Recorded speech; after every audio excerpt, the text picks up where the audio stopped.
Film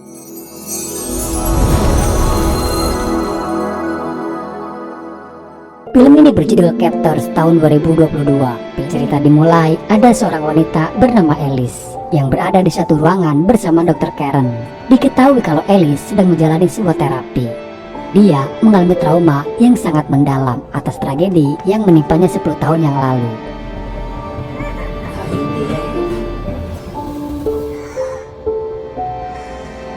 Alice adalah wanita yang berhasil melarikan diri dari sekapan seorang pria tua yang gila mantap-mantap. Dalam ingatannya Alice, terlihat kalau dia diperlakukan dengan sangat kasar. Alice selalu berhalusinasi di setiap waktunya. Dia selalu diperlihatkan kepada orang yang dulu pernah menyakitinya.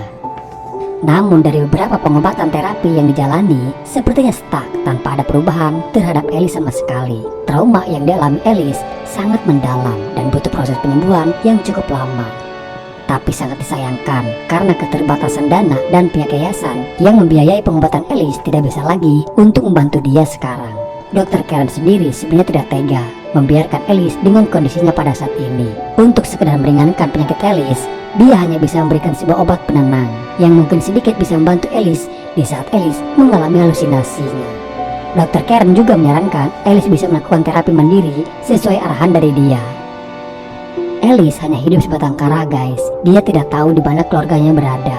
Alice tinggal di sebuah apartemen sederhana yang terkadang dia juga harus menahan cacian dari sang pemilik kamar karena Alice sudah menunggak sewa kamar selama 6 bulan. Untuk dia makan saja, Alice harus menghemat dengan hanya makan bubur dalam kemasan dalam 1 hari. Gimana Alice bisa cepat sembuh dari traumanya? Hidupnya dia saja sendirian. Padahal jangan biarkan orang yang sedang gangguan mental itu dibiarkan sendiri.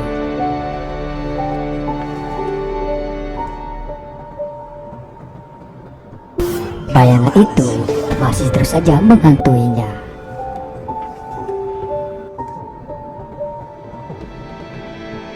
Hingga pada suatu hari, Alice mendapati sebuah surat dari seseorang yang dititipkan kepada anak tongkrongan di sana. Dan isi surat tersebut adalah sebuah surat wasiat di mana ternyata Alice mendapatkan sebuah warisan rumah dari pamannya yang bernama Silas Pisler. Seperti mimpi, karena itu kabar bahagia namun terasa aneh. Alice tak mampu lagi untuk berpikir jernih. Alice hanya diberi waktu 48 jam untuk segera mengklaim warisan tersebut sebelum rumah itu dijual ke pihak bank. Di saat kondisi Alice yang sedang sulit dari penyakit yang dideritanya, sampai untuk makan saja tidak ada uang, dan kini ada kabar sebahagia itu. Alice pun langsung segera menemui pengacara yang memberikan surat tersebut. Jujur saja Alice sendiri masih merasa bingung. Dia yang tidak tahu keluarganya. Namun tiba-tiba kini ada kabar pamannya mewariskan rumah kepada Alice. Sampai Alice pun tak ingat kalau dia mempunyai seorang paman. Tapi bapak pengacara membuktikan dengan dia juga memperlihatkan ada foto Alice dalam sebuah dokumen itu. Dalam surat wasiatnya, Alice harus berada di Michigan dalam waktu 2 hari. Karena perjalanan yang jauh, sampai Alice pun harus mendonorkan darahnya untuk dia jual demi mendapatkan uang untuk ongkos menuju ke Michigan.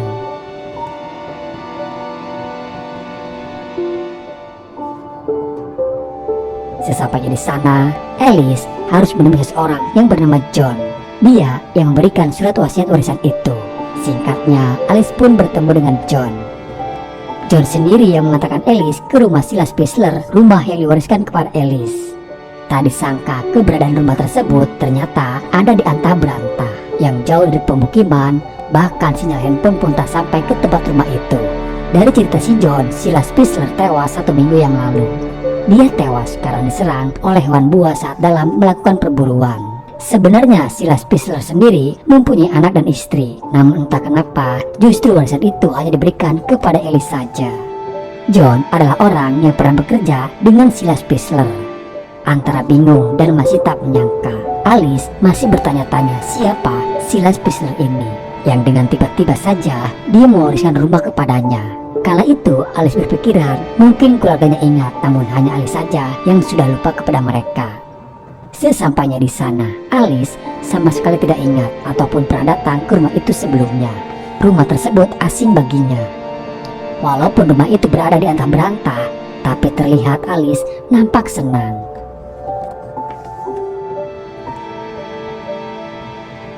Tapi bayangan itu selalu menghantuinya dimanapun Alice berada.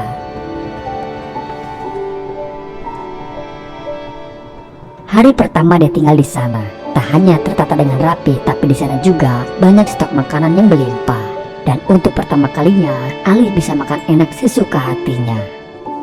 Di hari itu, Alice menikmati kehidupan yang barunya sekarang.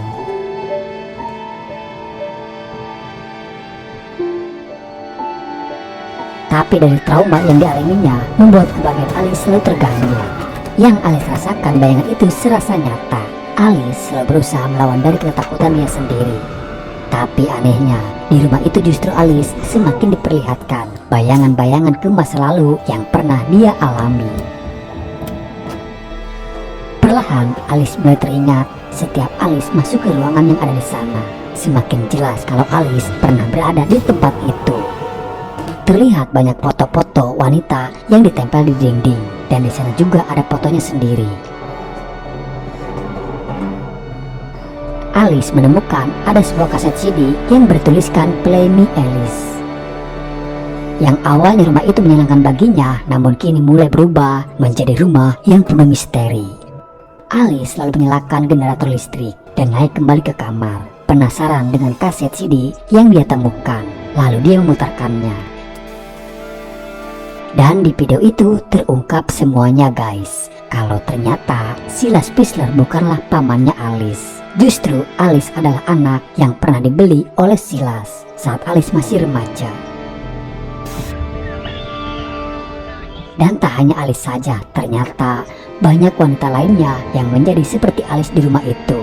Namun di antara yang lainnya hanya Alice saja yang bisa membuat Silas Fishler jatuh cinta.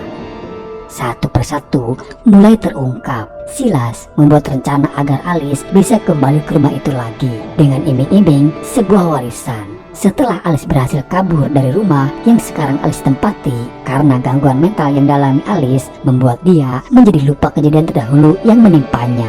Silas tahu kalau Alice hidup sebatang kara dan hidup susah di luar sana, dan sekarang rencana Silas berhasil membuat Alice kembali. Dan tak hanya itu saja, semua makanan yang Alice makan sudah dicampuri dengan magic mushroom.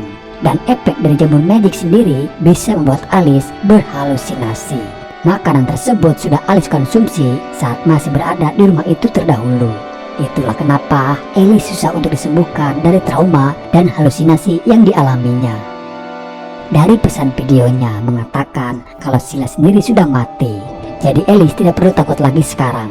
Tapi masih menjadi misteri, apakah memang Silas benar-benar sudah mati, ataukah ini bagian dari skenario yang dibuatnya.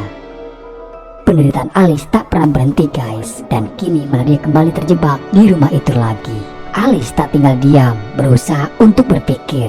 Dia tak percaya kalau Silas benar-benar sudah mati. Dia pun membuat sebuah jebakan pintu yang ada di kamarnya, dan bertahan sebisa mungkin di ruangan itu dengan senjata di genggamannya.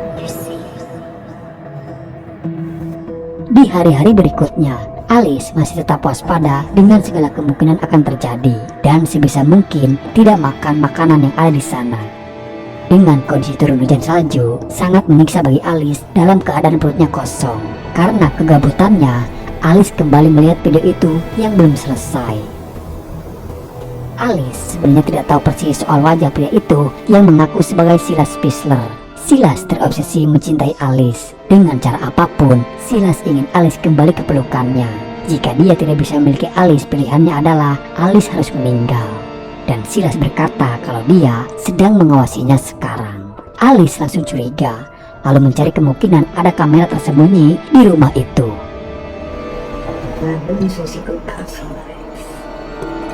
Di hari berikutnya, Alice menemukan kalau senjatanya kini sudah tidak ada. Dia masih ingat kalau senjatanya dia simpan di ruangan itu. Alice langsung curiga kalau Silas sudah mulai menyusup masuk. Akhirnya Alice menemukan di mana kamera pengawas itu berada. Ternyata ada di sebuah frame yang menempel di dinding kamar.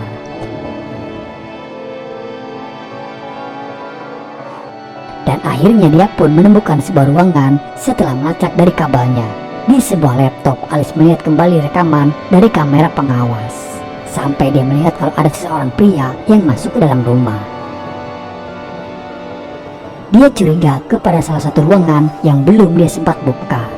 Namun saat dia akan membukanya, untung saja Alice melihat seperti ada benang jebakan di dalam sana.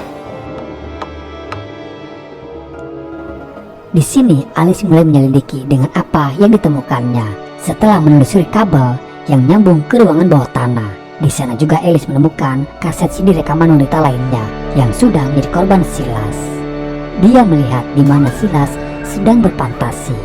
Silas mempunyai keanehan dalam melakukan mantap-mantapnya. Sementara kondisi Alice sudah semakin lemah karena sudah tidak makan beberapa hari. Tapi di sini Alice tersadar kalau ada rumah lainnya yang mungkin saja Silas berada di sana. Di rumah itu, Alice kembali teringat saat Alice pertama kali dibawa ke sana.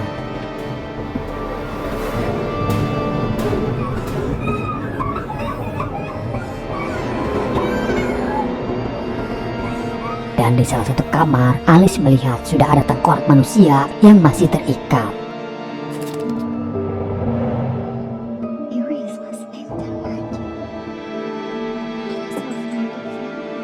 Alice kembali melihat beberapa kaset CD lainnya. Di sini Alice melihat rekaman kejadian 10 tahun lalu yang menimpanya. Tapi justru terlihat kalau Alice sendiri lebih kepada pasrah dan malah melayani hasratnya Silas. Alice akan tak percaya apa yang dilakukannya pada saat itu. Ini sebenarnya bagian dari rencana Silas sendiri guys, yang memanipulasi kejadian pada saat itu. Alice kembali berhalusinasi, di mana dia melihat wanita yang menjadi korban lainnya yang seakan-akan mencari dia sekarang.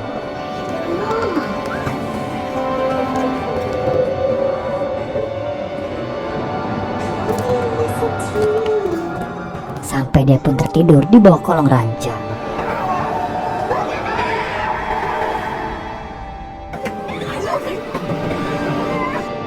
Di pagi hari dia terbangun karena mendengar suara seseorang yang menabrak jebakannya itu.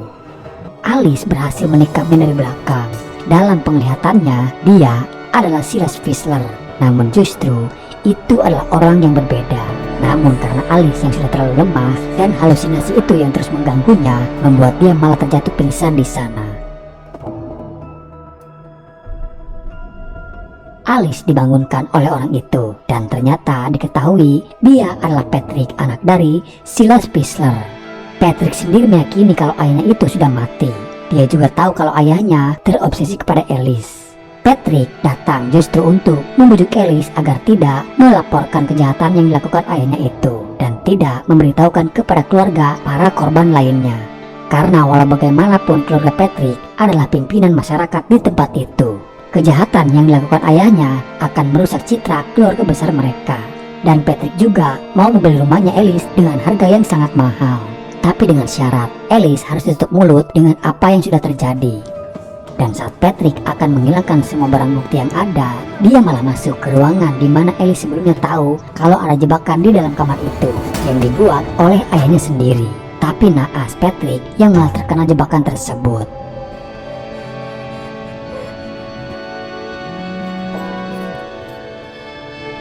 Sampai pada saat itu, barang bukti kejahatan Silas Fissler tak pernah ditemukan. Alice pun akhirnya memilih untuk pergi dari sana dan meninggalkan kenangan pahit di rumah tersebut. Alice akan tak mempunyai daya dan upaya untuk membongkar aibnya Silas saja. Alice tak mampu. 3 bulan berlalu, Alice menjual rumah itu. Alice mencoba menjalani kehidupan barunya sekarang. Seiring berjalannya waktu, trauma yang dialami Alice itu sembuh. Alice kini berprofesi menjadi sebagai babysitter. Tentunya kehidupannya menjadi lebih baik sekarang. Namun di akhir film terlihat kalau Silas Fissler itu masih hidup guys. Oke guys, jadi itulah alur cerita filmnya. Miris dan sangat mengerikan.